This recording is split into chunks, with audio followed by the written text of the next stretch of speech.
Today is my 25th birthday, and it feels just like any other day.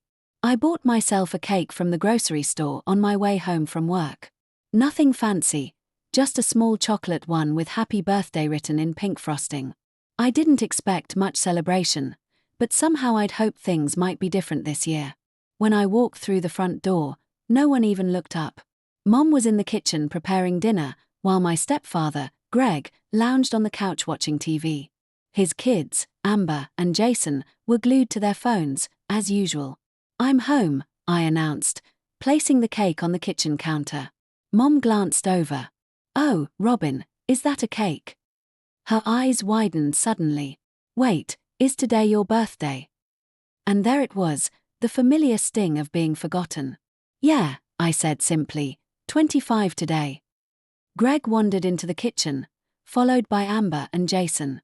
"Well, happy birthday," he said with that fake smile I've grown to hate. "We didn't get you anything, but the most important thing isn't gifts, right? It's attention." Mom nodded in agreement, as if they hadn't just completely forgotten about me until I reminded them. I forced a smile and thanked them anyway.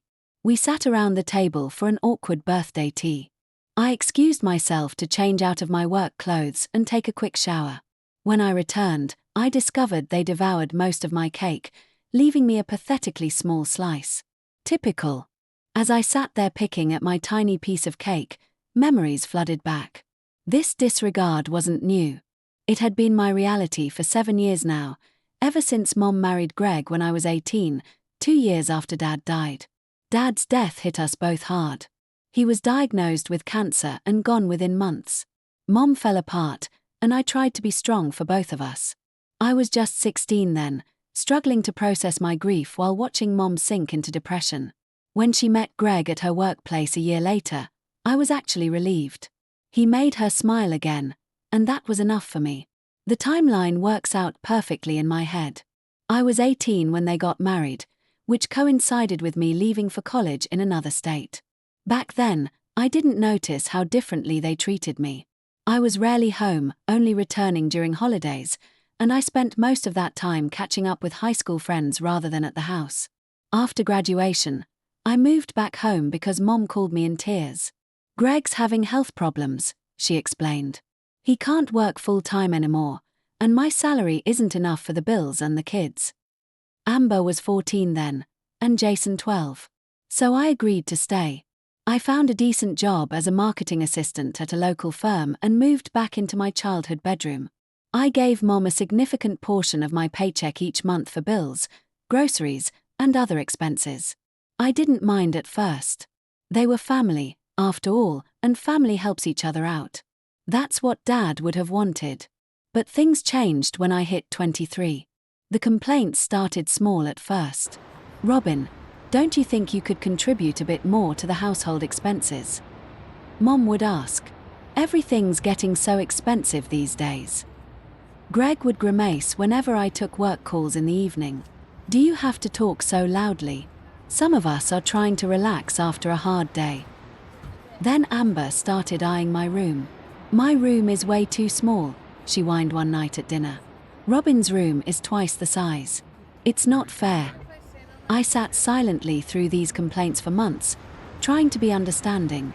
But one night, after a particularly long day at work, where I'd been passed over for a promotion, I snapped. "Robin, you really need to start giving us more for expenses," Mom said as we sat down for dinner. "The electric bill was outrageous this month. And could you stop using the bathroom for so long in the mornings?" Amber added, "I'm always late for school because of you." "Yeah, and you eat all the good snacks," Jason chimed in. Something broke inside me. I threw my fork and knife onto the table with a loud clatter. "Are you kidding me right now?" I said, my voice rising. "I pay all the bills in this house.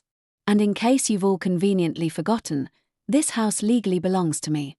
Dad left it to me in his will. I'm letting you live in my house." The silence that followed was deafening.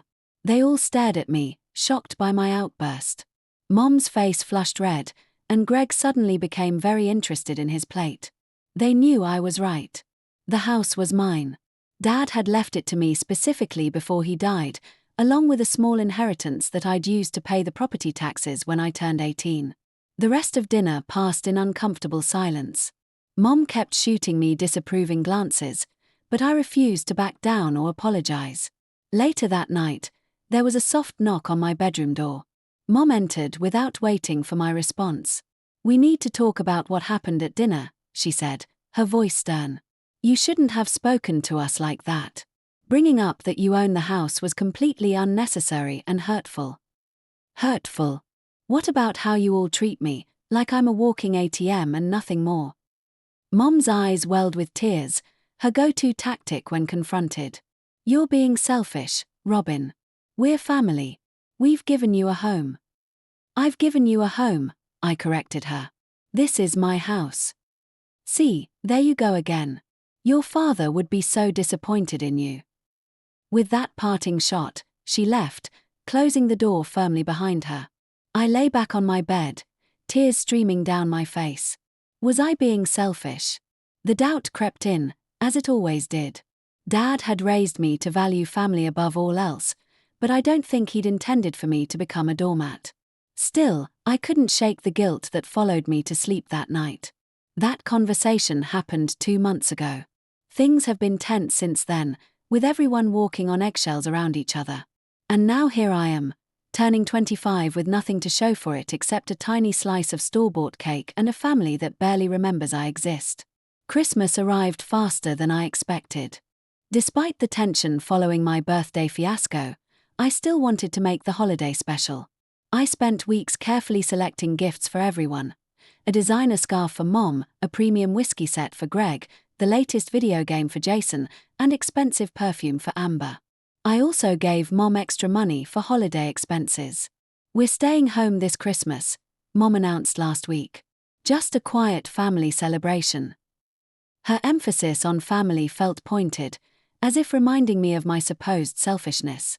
I wrapped all the presents meticulously, hoping they might mend the rift between us. Silly me. Christmas morning arrived with the smell of Mom's cinnamon rolls wafting through the house.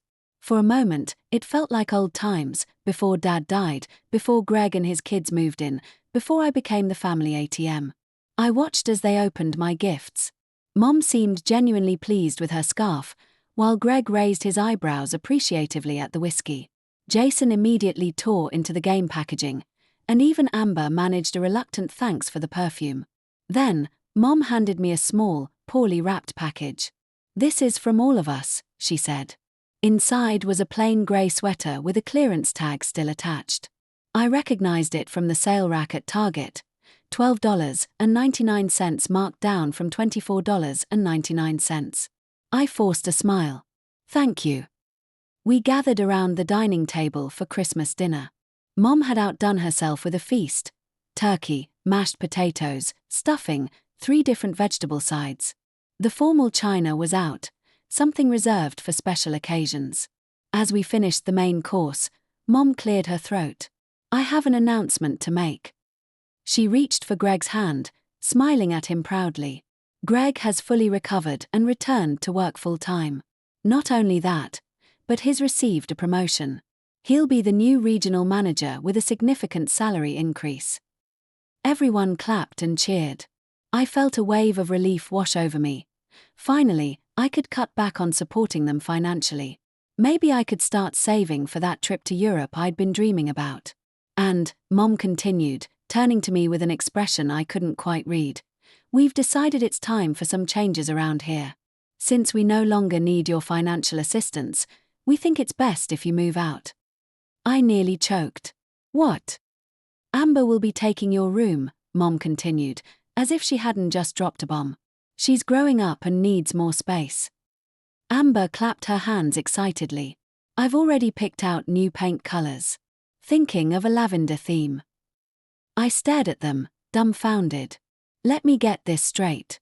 I've been paying your bills for 3 years, buying your groceries, supporting this entire household, and now that you don't need my money anymore, you're kicking me out." "It's not like that, Robin. You're 25 now. Don't you think it's time you had your own place? Most people your age aren't still living with their parents.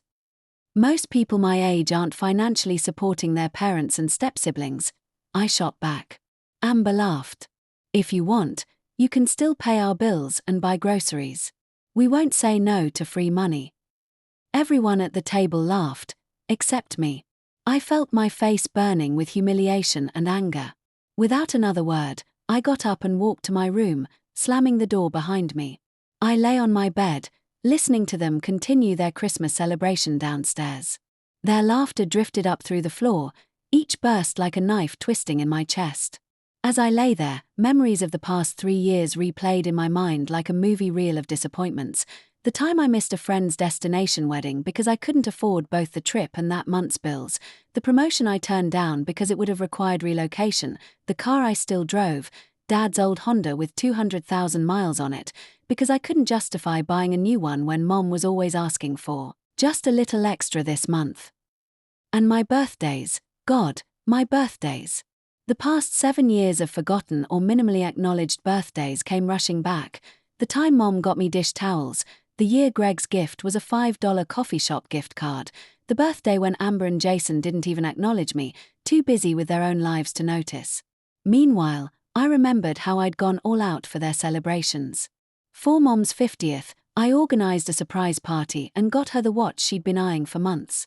For Amber's sweet 16, I contributed heavily to the lavish party Greg and Mom threw her. For Jason's birthday last year, I helped buy the gaming console he wanted. The anger built inside me like a pressure cooker.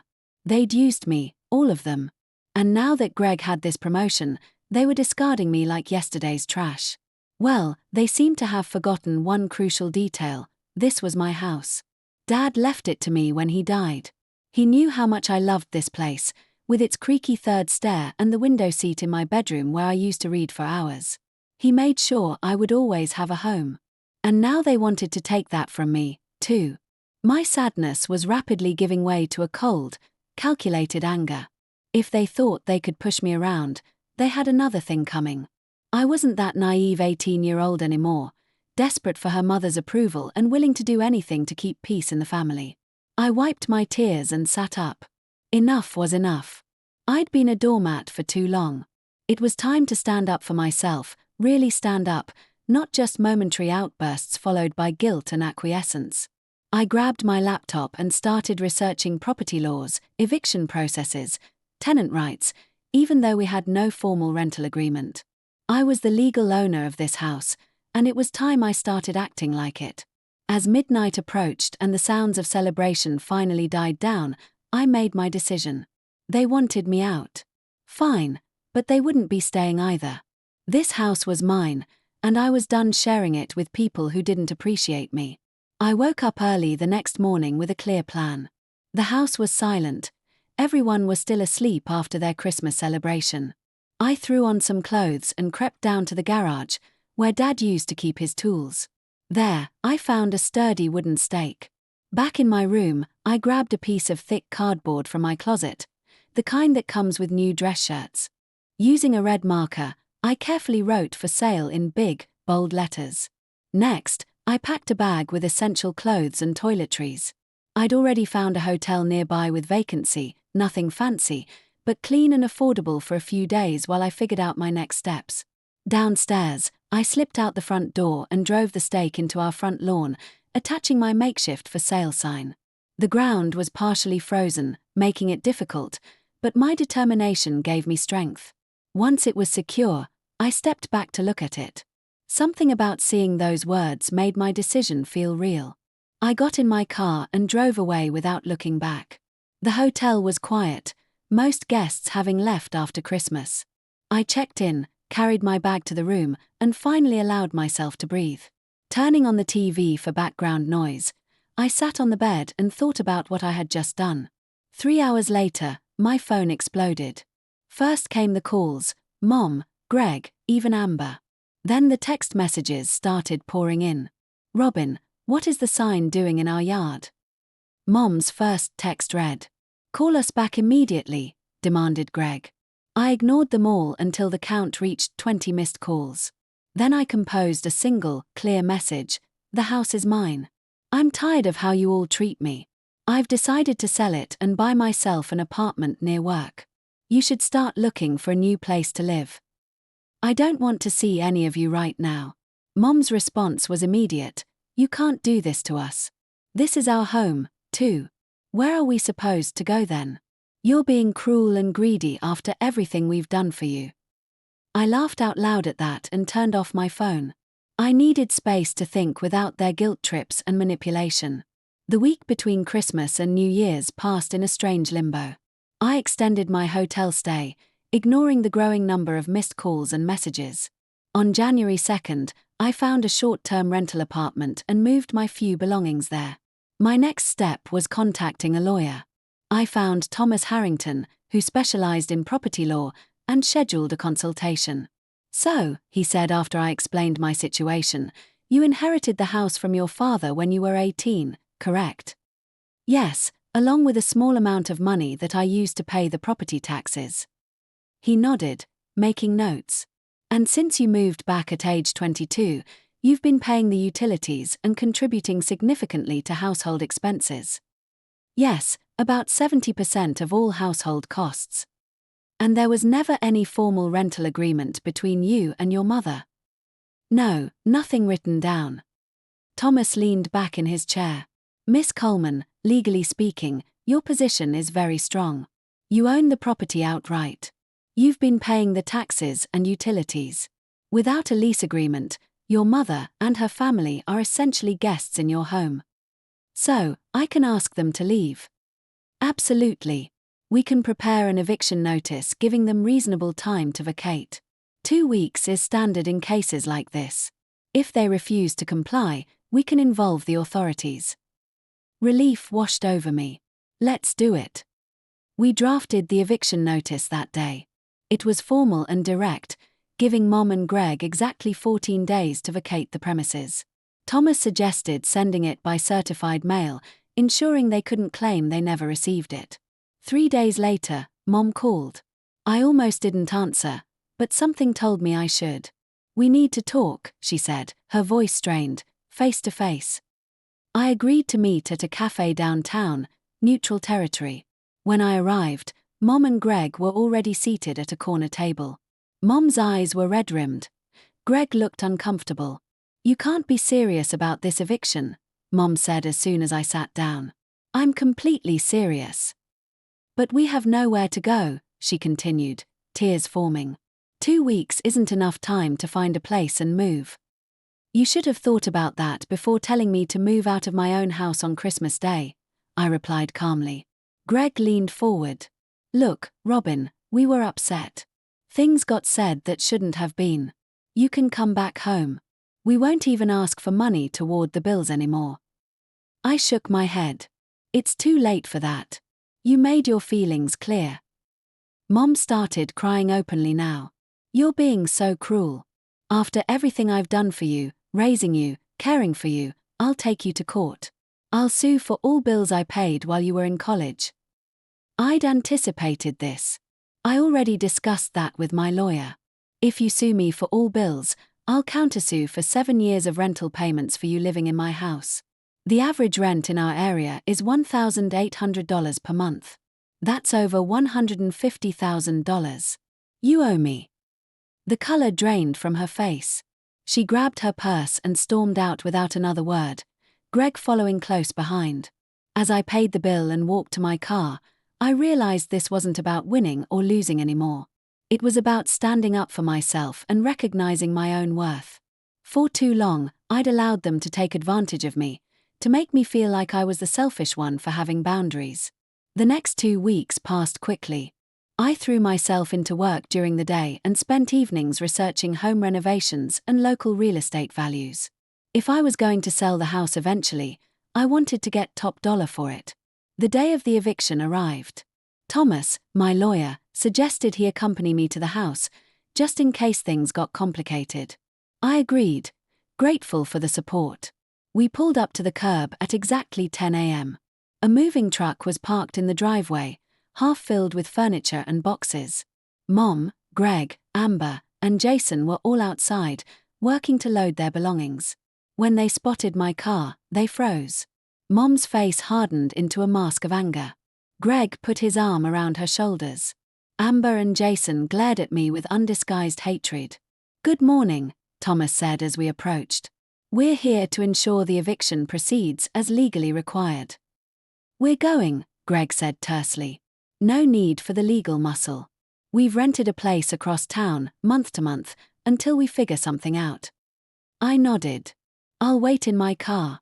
Just let me know when you're done. As I turned to leave, Mom called out, "Is this really what your father would have wanted, Robin? For you to throw your family out on the street?" I stopped and faced her. Dad wanted me to have security and people who loved me unconditionally. He wouldn't recognize the woman you've become. Her face crumpled, but I felt no satisfaction in her pain, just sadness for what we'd lost. For the next 3 hours, I sat in my car, watching them carry out their lives piece by piece. Furniture, appliances, boxes of clothes, and books. Occasionally, Thomas would check on the progress, ensuring they weren't taking anything that belonged to the house itself. Thomas and I waited until the moving truck and their cars had disappeared down the street before entering the house. I braced myself for what I might find. It was worse than I expected. They'd taken everything they legally could and then some. All the appliances were gone: refrigerator, stove, dishwasher, washer, and dryer. As Greg had said, the keys were on the kitchen counter, along with exposed wiring where light fixtures had been removed. In the bathrooms, they'd taken the shower heads, the towel racks, even the toilet paper holders. "They've stripped the place," Thomas observed, making notes on his clipboard. "Some of this may cross the line into property damage." I walked through each room, cataloguing the destruction. In what had been my bedroom, they'd pulled up a section of carpet. In Amber's room, there were holes in the walls where shelving had been ripped out. The dining room chandelier, a fixture I'd loved since childhood, was gone. "Do you want to pursue further legal action?" Thomas asked. "We could make a case for damages." I considered it for a moment, then shook my head. "No, I just want this to be over." After Thomas left, I sat on the bottom step of the staircase, the only place left to sit since all the furniture was gone. The house was eerily quiet, the kind of silence that feels heavy and oppressive. I'd won. Technically. I had my house back. So why did I feel so empty? My phone buzzed with a text from my friend Kayla. "How did it go? Want me to come over?" "Please," I responded. 30 minutes later, Kayla arrived with takeout Chinese food, a bottle of wine, and a portable speaker. "First aid for the soul," she announced, setting everything down on the kitchen floor. We ate directly from the containers, sitting cross-legged on the bare floor. "So, what's next?" she asked between bites of lo mein. "Repairs first," I said. "I've already called contractors for quotes on the essential stuff: plumbing, electrical, appliances. Then I'll decide whether to sell or stay." "And your mom?" I sighed. "I don't know. Part of me never wants to speak to her again. Another part misses who she used to be." Kayla nodded understandingly. "You don't have to decide today or even this year." We finished dinner and opened the wine. With music playing softly in the background, we walked through each room as I shared my renovation ideas. Fresh paint, new flooring, updated fixtures, turning the house back into a home, my home. "It's going to be beautiful," Kayla said, "and all yours." That night, I slept on a blow-up mattress in what used to be my bedroom. Despite the discomfort, I slept better than I had in months. No more walking on eggshells, no more guilt, no more feeling like an unwelcome guest in my own home. The next morning, I woke with the sunrise streaming through my uncurtained windows. I made a cup of instant coffee using a camping kettle Kayla had loaned me and sat on the window seat, the one feature of my room they couldn't take. As I looked out at the neighborhood waking up, I felt something I hadn't experienced in a long time. Hope, not just for the house, but for myself. Over the next few weeks, I threw myself into renovations. New appliances arrived. Plumbers fixed the bathroom fixtures. Electricians installed light fixtures and ceiling fans. I chose paint colors, flooring samples, cabinet hardware, all the details that would make this place mine again. The for sale sign remained on the lawn, not because I was in a hurry to sell, but as a reminder that this was my choice now. I could sell if I wanted to. I could stay if I wanted to. For once, the decision was entirely mine. Mom called once during this time. I let it go to voicemail. Robin, her message began, her voice small and uncertain. I miss you. Can we talk, please? I saved the message but didn't return the call. Maybe someday I would be ready to rebuild that relationship, but not yet. First, I needed to rebuild myself. As spring arrived, bringing new life to the garden Dad had loved so much, I realized I wasn't ready to leave this place after all. Too many memories lived in these walls, both painful and precious. I took down the for sale sign and planted flowers in its place.